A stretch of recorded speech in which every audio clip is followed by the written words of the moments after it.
బెంగళూరు యువతి హత్య కేసులో సంచలనాలు వెలుగులోకి వస్తున్నాయి. ఒడిశాకు చెందిన వ్యక్తి హత్య చేసినట్లుగా గుర్తించారు పోలీసులు. ప్రస్తుతం నిందితుడు పశ్చిమ బెంగాల్లో ఉన్నట్లుగా పోలీసులు అనుమానిస్తున్నారు. మహిళ మృతదేహం ఉంచిన ఫ్రిడ్జ్ పక్కనే సూట్ కేసు గుర్తించారు పోలీసులు. ఆ మృతదేహాన్ని తరలించేందుకు సూట్ కేసు ఉపయోగించినట్లు పోలీసులు అనుమానిస్తున్నారు. కేసు దర్యాప్తు కోసం 6 ప్రత్యేక బృందాలను రంగంలోకి దించారు పోలీసులు. విచారణలో కీలక విషయాలను రాబట్టారు పోలీసులు. మృతురాలు మహాలక్ష్మిగా గుర్తించారు. యువతిని చంపి 33 ముక్కలుగా ఆ శరీర భాగాలను విడదీసి ఆమె ఇంటికి తీసుకొచ్చి ఫ్రిడ్జ్లో ఉంచాడు నిందితుడు. దుర్వాసన రావడంతో పోలీసులకు సమాచారం ఇచ్చారు స్థానికులు. దీంతో ఒక్కసారి అడుగు పెట్టిన తర్వాత ఆ విజువల్స్ చూసి షాక్ అయ్యారు. ఈ కథనం కాస్త కలవరపరచచ్చు. These are disturbing visuals. ఒకసారి ఆ విజువల్స్ కాస్త ఇబ్బందికరంగా ఉంటాయి కాబట్టి ఇన్ఫ్యాక్ట్ ఈ కథనం కాస్త కలవరపరచచ్చు. అయితే మిమ్మల్ని కలవరపడకు గురి చేయడం ఆర్టీవీ ఉద్దేశం కాదు. కానీ ఇటువంటి కథనాలు చూసినప్పుడు కాస్త కలవరపడకు గురయ్యే అవకాశం ఉంటుంది కాబట్టి దీనికి సంబంధించి తగిన జాగ్రత్తలు తీసుకోమని చెప్పి ఆర్టీవీ సూచించడం జరుగుతోంది. విజువల్స్ మీరు చూస్తున్నారు. ఇన్ఫ్యాక్ట్ మీరు కనుక అత్యంత సున్నితమైన మనస్కులైతే కనుక కాస్త గుండె ఆ ఊపిరి బిగపెట్టుకుని ఈ కథనం చూసే ప్రయత్నం చేయండి. నేను ఎందుకు ఈ మాట అంటున్నానంటే ఆ ఫ్రిడ్జ్లో ఉన్నది ఏ కూరగాయలు పండ్లు కాదు. ఒక అమ్మాయిని ముక్కలు ముక్కలుగా కోసేసి ఆ ఫ్రిడ్జ్లో దాచాడు. ఒక్కసారి ఆ ఫ్రిడ్జ్కి సంబంధించి మీరు చూస్తే దాని ఎదురుగుండా అదిగో ఈ వాష్రూమ్ మీకు అనిపిస్తోంది కదా, ఈ వాష్రూమ్లో కూడా కొన్ని ముక్కల్ని వదిలేశాడు. ఆ విజువల్ మీకు చూపించే ప్రయత్నం చేస్తే ఇన్ఫ్యాక్ట్ ఆ మహిళ అక్కడ ఎవరైతే నించున్నారో ఆ ఎదురుగుడు అక్కడ పక్కన ఒక సూట్ కేసు మీకు అనిపిస్తోంది కదా, ఆ సూట్ కేసులోనే తీసుకొచ్చాడు. ఆ మహిళని చంపేసి సూట్ కేసులో తీసుకొచ్చి ఆ తర్వాత ఆ ఫ్రిడ్జ్లో శరీర భాగాలని కుక్కేశాడు. అయితే ఆ మహిళ ఉన్న ప్లేస్ నుంచి కనుక ఫ్రిడ్జ్ని చూస్తే ఎక్కడెక్కడ ఏ కంపార్ట్మెంట్లో ఎలా పెట్టాడు అనేది మనకి కనిపిస్తుంది. కానీ ఆ విజువల్ని మీకు చూపించే ప్రయత్నం చేయటం లేదు. ఆ విజువల్స్ మా దగ్గర ఉన్నాయి కానీ మీకు చూపించలేము, మీకు చూపించే ప్రయత్నం కూడా చేయలేము. ఎందుకంటే మీకు కొద్దిసేపటి క్రితం నేను చెప్పాను, అది చాలా సున్నితమైన మనస్కులైతే మాత్రం ఒక్కసారిగా షాక్కి గురవుతారు, కలవరపడకు గురయ్యే అవకాశం ఉంటుంది. కాబట్టి ఆ విజువల్ని మేము మీకు చూపించలేకపోతున్నాం. ఆ బ్లాక్ అండ్ వైట్ విజువల్లో మీరు చూస్తున్నారు, అక్కడంతా కూడా రక్తపు మరకలే, రక్తపు మడుగులే. వాటిని క్లీన్ చేసే ప్రయత్నం చేశాడు, వాటిని తుడిచేశాడు. వాష్రూమ్లో కూడా క్లీన్ చేసేసాడు మొత్తం అంతా అదుకో అక్కడ. కానీ అక్కడక్కడ ఉన్న గుర్తులు బట్టి పోలీసులు గుర్తించడం జరిగింది. ఆ ఇంటికి చుట్టుపక్కల ఉన్న వ్యక్తులు, స్థానికులు ఆ ఇంట్లోకి అడుగుపెట్టిన తర్వాత ఆ మహిళ ఫ్రిడ్జ్ తెరిచి చూడగానే ఒక్కసారిగా బిగ్గరగా కేకలేస్తుంది. ఆ ఆడియో మీకు వినిపించడం ఎందుకంటే కాస్త అదిగో ఒక్కసారి ఆ విజువల్ మీకు కనిపిస్తున్నాయి కదా, అవన్నీ కూడా నిజంగా మాటలు కూడా రావటం లేదు, అంత ఇబ్బందికరంగా ఉంది. ఆ అమ్మాయి శరీర భాగాలు అవన్నీ కూడా, ఆ అమ్మాయి జుత్తు, ఇంకా వాటిని మాటల్లో చెప్పాలంటే కనుక గుండె తరుక్కుపోతూ ఉంటుంది. ఎందుకంటే ఒక్కసారి ఆ అమ్మాయి విజువల్ మీరు చూస్తున్నారు, పేరుకు తగినట్టే ఉంది అంటూ కూడా చాలామంది కామెంట్లు చేశారు. మహాలక్ష్మిలా ఉందంటూ. అయితే ఎందుకు చేశాడు, ఎందుకు చేయాల్సి వచ్చింది? ఎక్కడో నుంచి వచ్చి ఇక్కడ తన బతుకు తెరువు కోసం ఒక షాపింగ్ మాల్లో ఉద్యోగం చేసుకుంటూ కుటుంబ కలహాల కారణంగా భర్త కూడా దూరంగా ఉంటూ జీవనం కొనసాగిస్తున్న మహాలక్ష్మి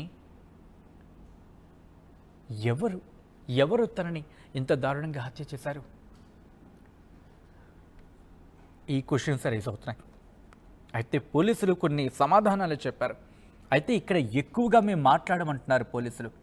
ఒకవేళ మేము ఎక్కువ సమాచారం కనుక మేము అందిస్తే, మేము లీక్ చేస్తే ఆ నిందితుడు, ఆ దుర్మార్గుడు పారిపోయే అవకాశం ఉంది, తప్పించుకునే ఛాన్స్ ఉంది.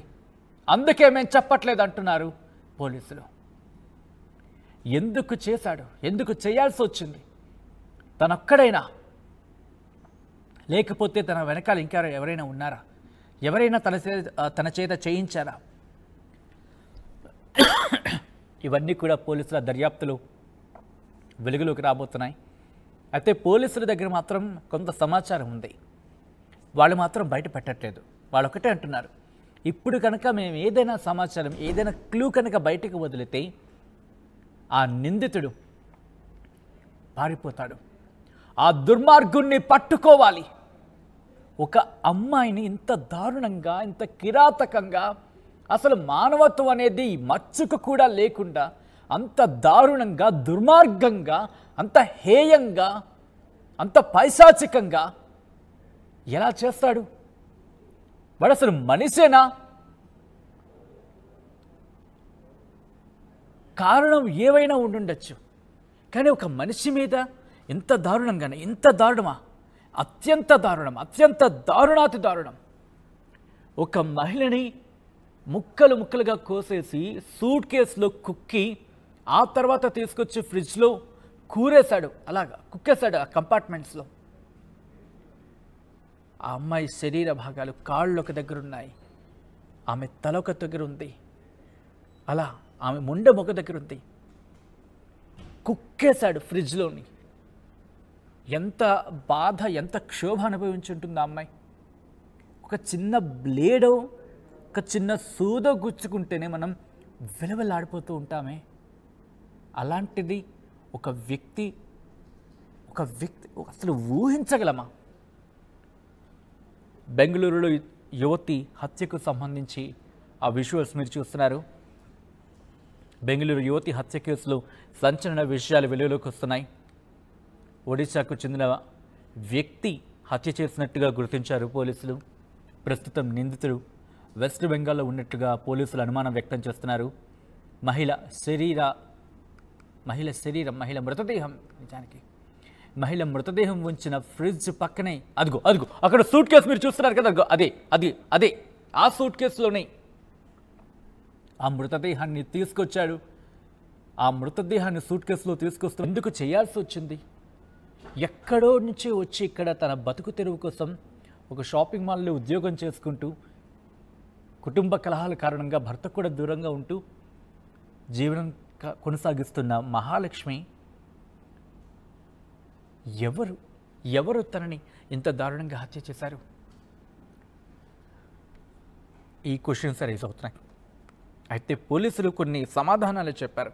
అయితే ఇక్కడ ఎక్కువగా మేము మాట్లాడమంటున్నారు పోలీసులు.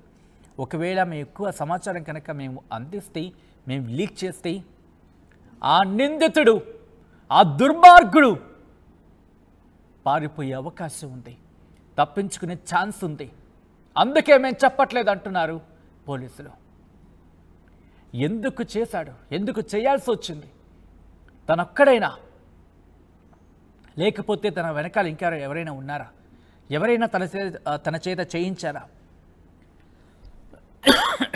ఇవన్నీ కూడా పోలీసుల దర్యాప్తులో వెలుగులోకి రాబోతున్నాయి. అయితే పోలీసుల దగ్గర మాత్రం కొంత సమాచారం ఉంది. వాళ్ళు మాత్రం బయట పెట్టట్లేదు. వాళ్ళు ఒకటే అంటున్నారు, ఇప్పుడు కనుక మేము ఏదైనా సమాచారం, ఏదైనా క్లూ కనుక బయటకు వదిలితే ఆ నిందితుడు